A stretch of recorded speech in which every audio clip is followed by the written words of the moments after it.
Imagine तुम्ही खूप hard work केलं आहे आणि तुम्ही ऑन टाईम सगळे डीलवर केले टास्क वगैरे काय, आणि तुम्हाला फक्त आणि फक्त 2 to 3% हाईक भेटले, इन्क्रीमेंट भेटली, आणि तुम्ही कन्फ्यूज आहात की अरे मला खूप स्मॉल अमाऊंटमध्ये इन्क्रीमेंट भेटली आहे, हाईक भेटली आहे, आणि मला आता स्विच करू की नको, किंवा सेम कंपनीमध्ये काम करू, प्रोफेशनल ग्रोथ, पर्सनल ग्रोथ. जर तुम्ही कन्फ्यूज असाल किंवा मला लो सॅलरी भेटली, मला इन्क्रीमेंट कमी भेटलं आहे आणि मी जॉब स्विच करू का सेम कंपनीमध्ये बसू, तर हा व्हिडिओ तुमच्यासाठी आहे. हा व्हिडिओ लास्टपर्यंत बघा.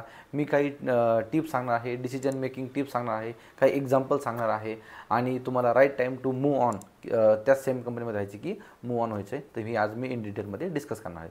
सो जर तुम्ही चॅनलवरती नवीन असाल तर चॅनलला सबस्क्राईब करा. मी असेच व्हॅल्युएबल व्हिडिओज तुमच्यासाठी घेऊन येत असतो.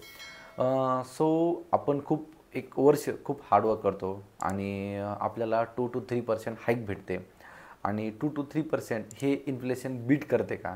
जर समजा तुम्हाला एक 5 लाख रुपयाचं पॅकेज आहे, 5 लाख रुपयाचं पॅकेज आहे, आम्ही 3% म्हणजे 4% हाईक बोलतो, तर 20,000 तुम्हाला काय होणार आहे, इयरली वाढणार आहेत. त्यानंतर 1,600 पर मंथ हे काय इन्फ्लेशनला बीट करतं का? हे मला तुम्हीच कमेंटमध्ये सांगा. असं जर असेल आणि हे वर्थ आहे का, जे की आपल्याला हार्डवर्क, जे की आपण म्हणतो आपल्याला वर्क प्रेशर म्हणा, किंवा आपण नवीन नवीन स्किल आपण अपग्रेड करतो आहे, त्याला ते वर्थ आहे का, हे मला तुम्ही नक्कीच कमेंटमध्ये सांगा. आणि ही सगळी इश्यू काय येतं माहिती का? एक तर लास्ट म्हणजे कोविडमध्ये जे काही मास हायरिंग केली तेव्हापासून असं सगळं झालं आहे. त्यानंतर सध्या ओव्हरऑल जे काही इकॉनॉमी आहे, इंटरनॅशनल इकॉनॉमी, ती पण डाऊन आहे. त्यानंतर मार्केट स्लो डाऊन हे पण एक आहे. त्यानंतर कंपनी बजेट इश्यू तुम्ही जर ऐकलं असेल ना, तर मार्च एप्रिल मे ह्या 3 महिन्यामध्ये कंपनीचा फेब्रुवारी मार्च एप्रिल या मंथमध्ये कंपनीचा बजेट इश्यू येतोच. हर एक कंपनीचा कितीही चांगलं परफॉर्म करू, ह्या कंपनीचा बजेट इश्यू येतोच. तर मग आता आपण काय करायचं? मग आपण आता स्विच करायचं का? मग स्विच करायचं तर मग आपण काय काय पॉईंट्स आपण लक्षात ठेवले पाहिजे. जर तुम्हाला स्विच करायचं असेल तर तुम्ही सगळ्यात इम्पॉर्टंट पॉईंट आहे की तुम्हाला बेटर स्किल आहेत का, तुम्ही तेवढं लर्न आहात का, तुम्ही तेवढं एकदम स्किल आहात का की जिथं तुम्ही जॉब स्विच करू शकता.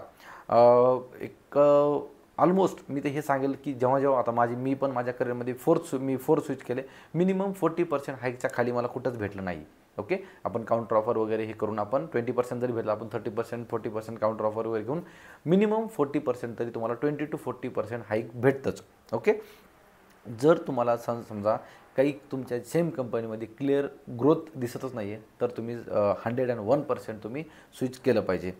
बरं, कधी तुम्ही सेम कंपनीमध्ये कधी तुम्ही राहिलं पाहिजे, एकदम त्याच कंपनीमध्ये कधी राहिलं पाहिजे? एक एक्झाम्पल सांगतो. माझा फ्रेंड आहे, त्याचं नाव नाही घेत डायरेक्टली, पण माझा फ्रेंड आहे, ॲज अ फ्रेशर ऑटोमेशन टेस्टिंगमध्ये तो जॉईन झाला. त्याला 3%, 2% आणि 4% ॲव्हरेज त्याला 3% हाईक भेटलं दरवर्षी, पण तो तिथेच राहिला, त्यांनी स्विच नाही केलं. का नाही स्विच केलं? कारण त्याला एक प्रॉपर टेक्निकल त्याला ग्रोथ भेटत होती तिथे. त्यांनी काय केलं ना, त्या हाईककडे लक्षच ध्यान दिलं. त्यांनी प्रोफेशनल ग्रोथकडे लक्ष दिलं की अरे हां, मला काहीतरी लर्न करायला भेटते, मला नवीन नवीन टूल्स भेटते, मला डेव्हऑप्स, सिलेनियम, ऑटोमेशन टेस्टिंग हे मला लर्न करायला भेटते. आणि जेव्हा ॲट द 3 इयर्स नंतर जेव्हा त्यांनी फायनली स्विच केलं ना, लिटरली मी सांगतो मी तुम्हाला 65% त्याला हाईक भेटली. त्यांनी जर, आणि तो एकदम थोडंसं हे आहे की त्यांनी काउंटर ऑफर वगैरे नाही घेतली. त्यांनी जर काउंटर ऑफर घेतली असती तर त्याला 100% हाईक भेटली असती, किंवा त्याला 100% त्याला स्विच, म्हणजे जर त्याचं 5 लाख पॅकेज असेल तर 10 लाखापर्यंत त्याला पॅकेज भेटलं असतं, म्हणजे 100% त्याला हाईक भेटली असती. तो सांगायचा हा पॉईंट आहे की तुमची सिच्युएशन काय आहे हे तुम्ही फाइंड आउट करा. मला पर्सनल ग्रोथ दिसते का, प्रोफेशनल ग्रोथ दिसते का, मला म्हणजे काहीच माझं करिअर ग्रोथ मला दिसत नाही आहे, तर त्यावेळेस तुम्ही स्विचचा विचार करू शकता. बरं, स्विच करायचं आहे तर मग कोणते कोणते पॉईंट्स किंवा काय काय लर्न केलं पाहिजे आपण? सगळ्यात इम्पॉर्टंट आहे की तुम्हाला अपस्किलिंग इम्पॉर्टंट आहे. जर तुम्हाला स्विच करायचं असेल तर अपस्किलिंगशिवाय पर्याय नाही आहे. अपस्किलिंग जे काय आता ट्रेंडिंग जे काही टूल्स आहे, टेक्नॉलॉजी आहे, ते तुम्हाला लर्न करता आलं पाहिजे. सेकंड थिंग आहे की तुमची इंटरव्ह्यू प्रॅक्टिस. जे पण तुमचे फ्रेंड्स आहेत, जे तुमचे सिनियर्स आहेत, त्यांच्याबरोबर तुम्ही इंटरव्ह्यूची प्रॅक्टिस जास्तीत जास्त करा. तुमचा जो काही रिझ्यूम आहे तो एकदम ATS फ्रेंडली बनवा. लिंक्डइन, नोकरीवरती सगळीकडे स्प्रेड करा, तो अपडेट करत जा रेग्युलरमध्ये. आणि मार्केट जे काही आपली जी व्हॅल्यू आहे, आपलं जे काही आपल्याकडे नॉलेज आहे, आपल्याकडे इयर ऑफ एक्सपिरियन्स आहे, ते तुम्हाला तुमचं व्हॅल्यू जी आहे ती मार्केटमध्ये तुम्हाला आधी शोधावं लागेल की तुमची व्हॅल्यू काय आहे मार्केटमध्ये. तर हे तुम्ही म्हणजे एक ॲम्बिशन बॉक्स म्हणून आहे, साईट्स आहेत, ग्लास डोअर आहे, तिथे जाऊन बघू शकता. तुमच्या फ्रेंड्सबरोबर पण शेअर करू शकता की मला एवढा एक्सपिरियन्स आहे, एवढे टूल येतात, मला किती पॅकेज मागितलं पाहिजे, किती पॅकेज असलं पाहिजे, तर या पण गोष्टी तुम्ही ह्या डिस्कस केल्या पाहिजे.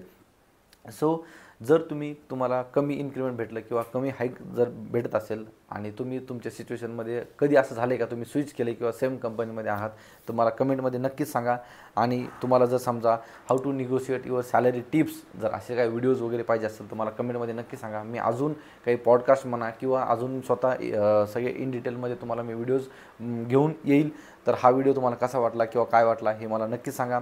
जर स्मॉल हाईक तुम्हाला भेटत असेल आणि जर तुम्हाला स्मॉल इन्क्रिमेंट भेटत असेल, सिंगल डिजिटमध्ये हा तुमचा इन्क्रिमेंट असेल, तर तुम्ही स्विच करायला पाहिजे का नाही करायला पाहिजे, मला कमेंटमध्ये तुम्ही नक्की सांगा. हा व्हिडिओ तुम्हाला कसा वाटला मला कमेंटमध्ये नक्की सांगा. आणि व्हिडिओ आवडला असेल तर लाईक करा, तुमच्या फ्रेंड्सबरोबर पण शेअर करा. Thanks for watching. Till then, bye bye.